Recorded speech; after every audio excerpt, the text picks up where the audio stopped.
This Ta-Nehisi Coates interview is legitimately sending shockwaves. What are they doing? Like, is he saying like we need to be way harder on people like Ta-Nehisi Coates or what? Paramount co-CEO pledges a reflection about standards following CBS Ta-Nehisi Coates interview. In a statement, George Cheeks, come on. That's an insane name, bro. His name is George Cheeks. That's crazy. Said that an editorial meeting should be called to talk about the standards for fairness and objectivity set within the news division. Company needs to have a substantive dialogue about the perceptions of bias and inconsistent treatment. In an interview about Coates' new book, The Message, which argues that Israel's treatment of Palestinians is immoral, host Tony DeCoppel drew criticism from some for his pointed questioning around Coates' views. In a statement, Cheeks wrote that an editorial meeting should be called to talk about the standards for fairness and objectivity. But he added the host should still be allowed to ask tough questions. Our hosts and correspondents will continue to ask the toughest questions on the most important and complex issues. In the interview, which took place last week, DeCoppel, we know what happened. Shari Redstone, chair of Paramount Global, said in an Advertising Week panel Wednesday that she disagrees with the idea that the interview did not meet editorial standards. I frankly think Tony did a great job with the interview. See, you're watching, what is this? Here's the full statement by him. You are watching the dynamic shift in real time. You're watching younger executives read the room. You are watching younger executives read the room, read the Western audiences a little bit better and going, hey, we got to dial back on this like Israel dick riding. This shit is going to cost us an audience. It is costing us an entire generation. And the older executives, the ultra nationalist ones are like, shut the fuck up. Shut your stupid fucking bitch ass up. We're ride or die. How dare you say such things? You know, I'm Israel Chai. Okay. Which, by the way, ironic. Shut the fuck up. CBS staffers escalate criticisms of anchors' hostility on Palestine. Yeah. Shari Redstone says CBS News made a mistake in reprimanding Tony DeCoppel. Yep, that's what's going on. I think younger media executives are like, they're not necessarily super pro-Palestine or anything, but they're starting to recognize like, dude, we have lost an entire fucking generation of audience. Like, these guys are inevitably going to grow older and they're never going to fucking listen to us ever again. Meanwhile, if you're 70 years old, you're like, no, I don't care. Fuck you. Are you kidding me? They're like, dude, we have to at least present, like, we at least have to present ourselves as like somewhat consistent. Okay, bro, just keep it on the storm. 24 hours off the subject, please. Take a week off. Okay. Literally 5 second sidestep away from nonstop storm coverage after 5 hours and 30 minutes. If you have that much of an issue, you can suck me from the back. Okay. He says, to be clear, this has never been about CBS's News' right to ask tough questions. That is and always will be the standard. Our hosts and correspondents will continue to ask the toughest questions on the most important and complex issues. Wendy is an astounding, accomplished leader. She and her leadership team are passionate advocates and stewards for CBS News standards that won't change. Reasonable minds in a newsroom will appropriately pressure test and debate internally to ensure balanced and objective coverage externally. All of us move forward from this moment. Gutting but predictable to see the anti-Semites win this skirmish in the culture war. What? Can you take a second and walk me through the story? Tony was harsh in this interview. Then what happened? They held a meeting because Tony wasn't just harsh to like some random Palestinian Muslim. Okay. Tony DeCoppel wasn't just aggressive and said, you sound like a fucking terror supporter to just any guy.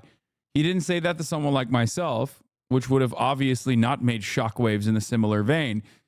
People get away with doing that every single day. He said that to Ta-Nehisi Coates, who is a liberal media darling. Okay, this man was Barack Obama's favorite author. He went after someone in a otherwise like super friendly, non-contentious interview setting. Okay. In a non-contentious, super friendly setting, he went after him and made it seem like he said, your writings would be in the backpack of an extremist. That's what he said. Okay. That was completely inappropriate. So here's the thing. When you do that to someone like Ta-Nehisi Coates, because of his attitude change on Israel-Palestine, Ta-Nehisi Coates, fuck bro. Okay. Jesus Christ. Sorry. On what was otherwise supposed to be a fucking morning show puff piece. Yeah, it ruffled a lot of feathers. It got multiple internal staff meetings. It caused a lot of arguments internally. Okay? Caused a lot of arguments internally at CBS. At the time, is it on YouTube? I mean, I covered it. The morning show meeting, however, was dramatically cut short when a CBS spokesperson passed CBS Morning's executive producer, Shauna Thomas, a note urging her to quickly wrap it up. Sources said that it was believed that it was due to the possibility that someone was leaking details at the moment. Network employees said prior to Tuesday's meeting being torpedoed, the couple was confronted by one staffer who said his comments during the September 30th segment with Coates were extremely racist, xenophobic, and Islamophobic, while the anchor remained respectful and calm during the charged meeting. Okay, take a week off. Take a day off. Some of you are literally allergic to any kind of fucking news that is like ostensibly Palestine related. I fucking despise you. I'm just letting you know. Y'all are so fucking annoying. This isn't even like death and destruction in Gaza. This is about American media commentary. And even then you're like, whoa, Palestine for me. Whoa, it's a bridge too far. I don't want to hear about some fucking barbaric Arabs being defended. Not on my news media channel. Suck my dick. Okay? Anyway. Like, I'm going to get back to fucking storm coverage in a second. At the same time, the couple was pressed by staffers in the Tuesday meeting on how he would handle an interview with a Palestinian guest, asserting that he would treat it the same way as his conversation with Coates. The anchor said he'd asked the guests about their politics and whether they'd agreed that Israel has a right to exist. Speaking on the condition of anonymity, 5 CBS employees told Zateo that the leaked audio of Monday's call to Barry Weiss's fervent pro-Israel outlet, the Free Press, may have been a message to intimidate them into silence. Bro, it's so funny that Israel defenders do like straight up espionage shit. Like, that's a crazy thing, dude. Like, who the fuck are you? Who do you think you are? Fuck Barry Weiss. Claiming that the majority of the newsroom supports network chief Wendy McMahon and the head of news gathering Adrian Rourke for initially rebuking the couple, they noted the chilling effect a very loud pro-Israeli minority, many of whom hold senior positions, can have on them speaking out about biased coverage of Israel and Palestine. Sources said that while Tuesday's meetings featured network's head of standards and practices admonishing DeKoppel for ignoring CBS protocols during the Coates interview, it appears that the CBS Morning's anchor will go unpunished. Like, everybody thinks that they're like little Mossad operators. You know what I mean? You're not, okay? You're just like an annoying fucking tattletale who is expending the last remaining institutional power they have in an effort to defend an apartheid regime currently and actively committing a genocide. You're cooked. Like, shut the fuck up. Yeah, you're not like you're not a spy. You're just a tattletale and objectively annoying. Despite Redstone's expressing her frustration with the way CBS News management handled the matter, CBS CEO and Paramount co-chief George Cheeks sent out a statement in support of McMahon on Wednesday. This is kind of you know what this is, for the record? This is kind of like people always say, like, Hasan, why doesn't Hasan get punished? Why doesn't Hasan get punished? He is like very clearly pro-terrorism or whatever. It's like there is a level of understanding, regardless. There is a level of understanding amongst most normal people that they know that I'm like, they might not agree with what I have to say at times, especially as it pertains to American foreign policy, but they recognize that there is journalistic value and there's value in terms of the commentary in what I engage with, especially because first and foremost, I care about people spreading misinformation and I try to show every side of a particular subject. You can try to cross the wires as hard as you can. Bro, you are not a journalist. I never said I am. That's funny that you just said that. You're not that guy, pal. I never said I'm a journalist. I said there is journalistic value to what I do. I am not a journalist. I've never said I'm a journalist.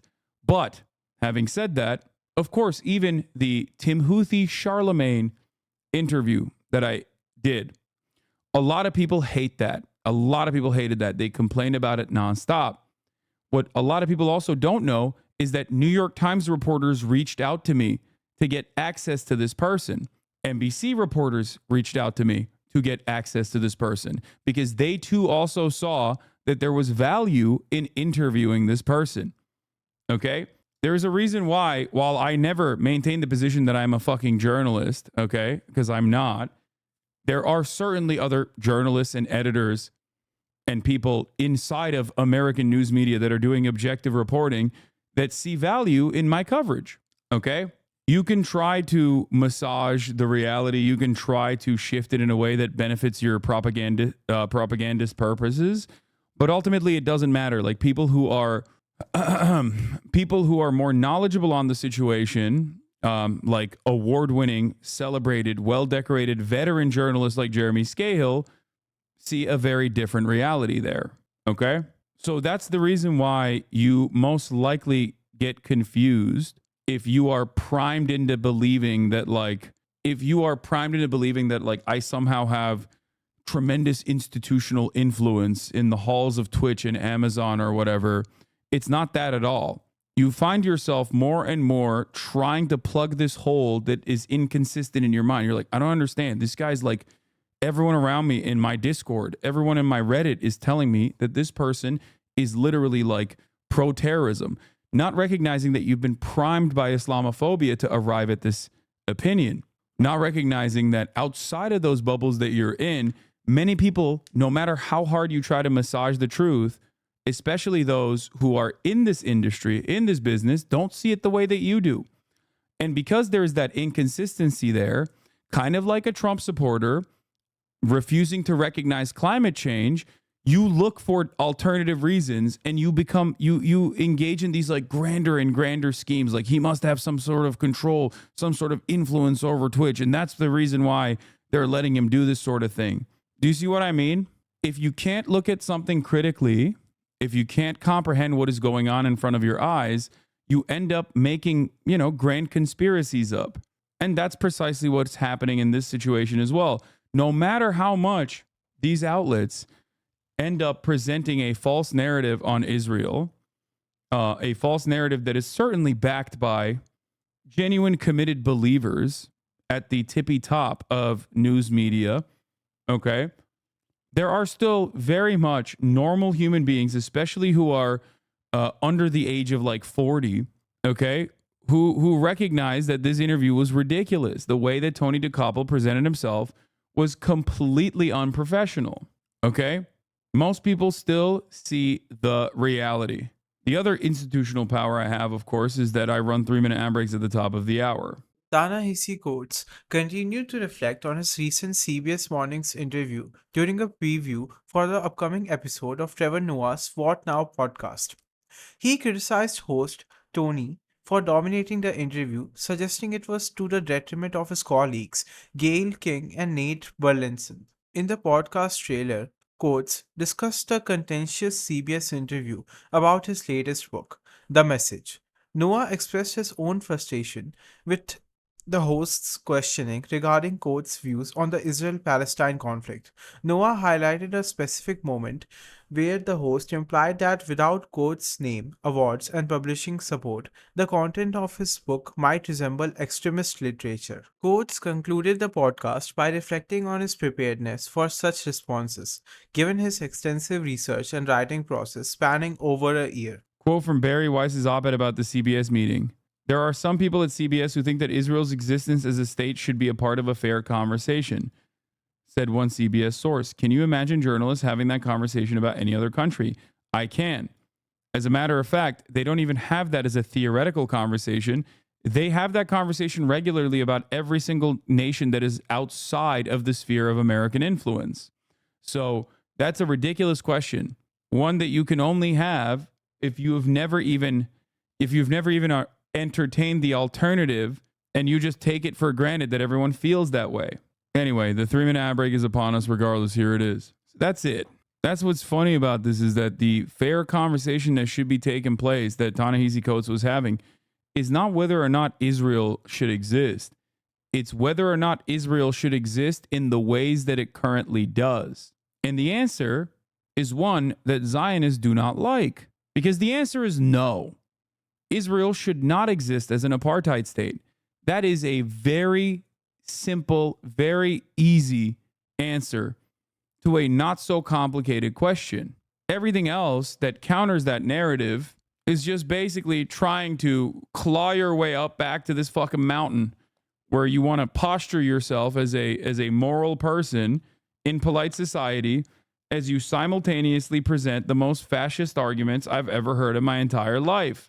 And the only way that you can get away with presenting these fascist arguments, the only reason why you can get away with presenting these fascist arguments and still maintaining your like elite liberal attitude and go to these fucking cocktail circuits and whatnot is because most people are also primed into thinking that Palestinians are not human beings. That's it.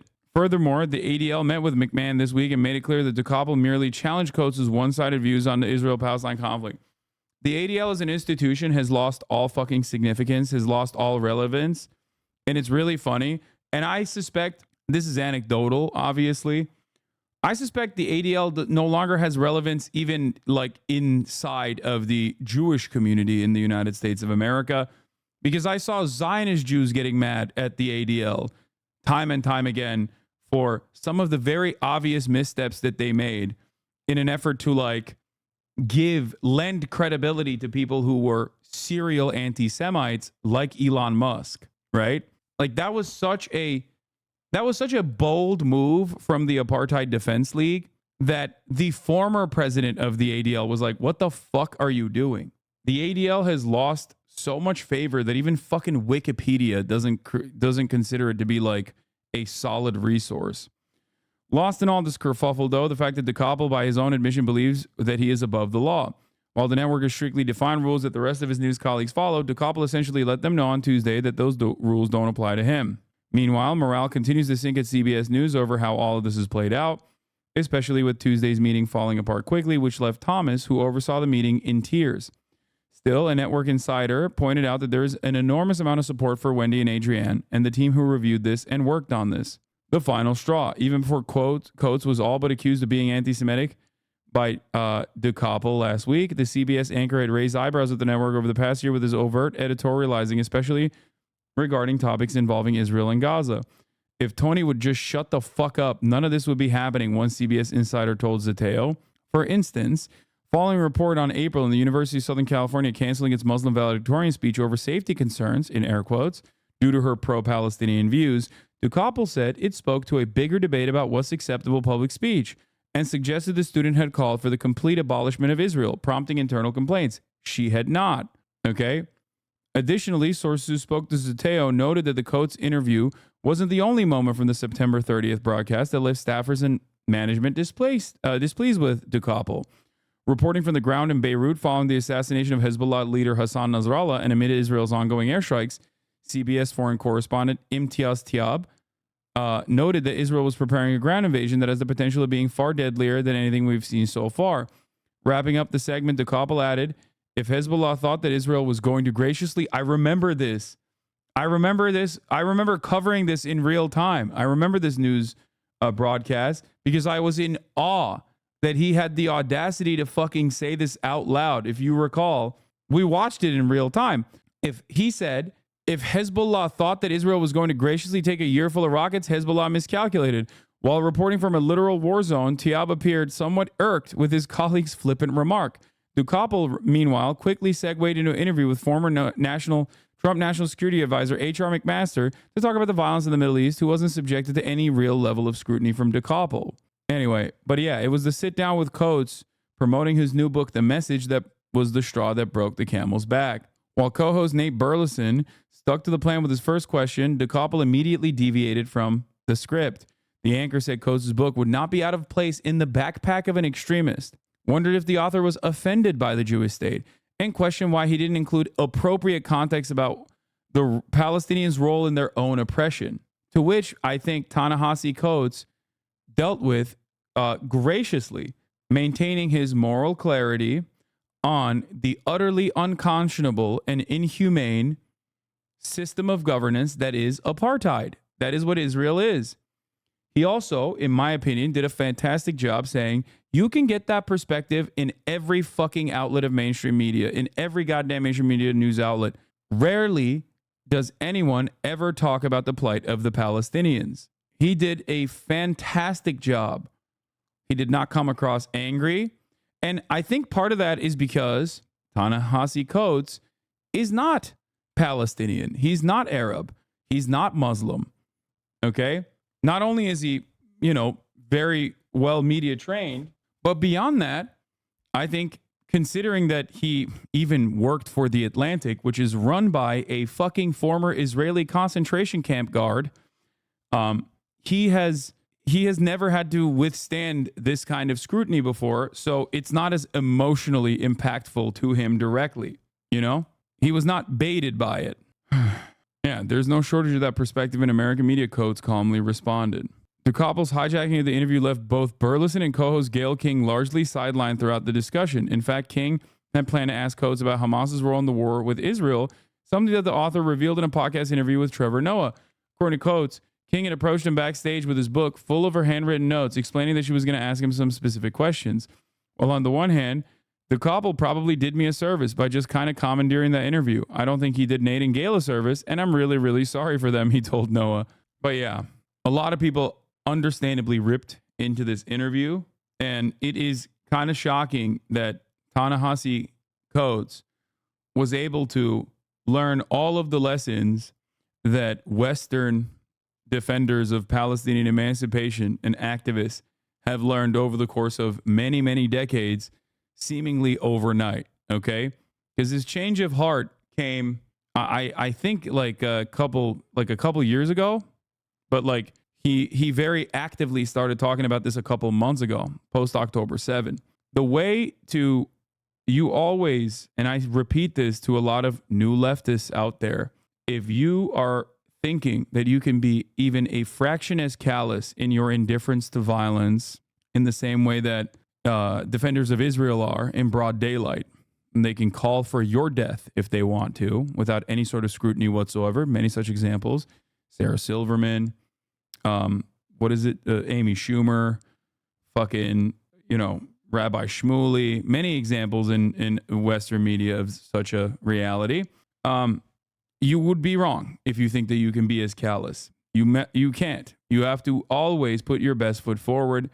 And even if people are provoking you by calling you horrifying things that you do not agree with at all, like anti-Semitic or terrorist supporter, you want civilians to die, things like that, you can't respond with emotion. If you do, then, the broader majority of the audience that is not tuned into understanding the daily struggles of the Palestinian person are going to cast you aside as, a terrorism supporter.